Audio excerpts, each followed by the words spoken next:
Hey everyone, it's Kino here. When you've been practicing yoga for a while and you have a good level of strength and flexibility, there's always a way to challenge it and take it deeper. For example, if you've been practicing Ashtanga yoga, a posture called Upavistha Konasana, where your feet are spread wide apart, should be pretty easy for you right now. This is also a posture, Upavistha Konasana, from here and all the way down, that the position, if you're working on pressing up into handstand from a straddle position, that reach forward is really important. Well, a way to really make sure that you have the dynamic strength and flexibility is to use some blocks and actually overstretch, okay? This is not something to do within the context of the practice, but it's something you can do outside of the practice. So you want to angle two blocks over towards you, and then press your feet right onto the blocks, and then make sure that they're wide enough apart so your torso can really slide right through. Now, another important thing, of course, is to make sure that Upavistha Konasana is not a problem for you, right? If the basic posture is a problem, you don't want to try this. But if you're ready to take it a little bit deeper, your heels over the sides of the block, and then you're going to pivot right through the hip joints, pubic bone goes back, reach your hands forward, and let yourself gently reach down. So this is nice and easy, and you should almost do some extra stretching in the posture. If it's real challenging for you, you can rest right on your chin.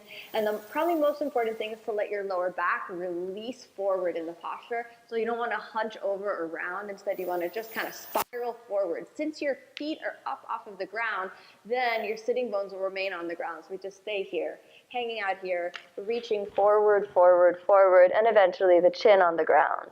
And you can keep the belly sucked in, and if you're feeling this, like right through the back of the knees, right through the thighs, that's exactly where we should feel, but you don't want to feel any pressure in the joints of the knees. I mean, just hang out here for maybe at least 10 breaths. Maybe we've been there about 10 right now. Now, that's not where we're going to stop. We can actually go a little bit deeper. So let's pull ourselves all the way back and turn that block all the way up.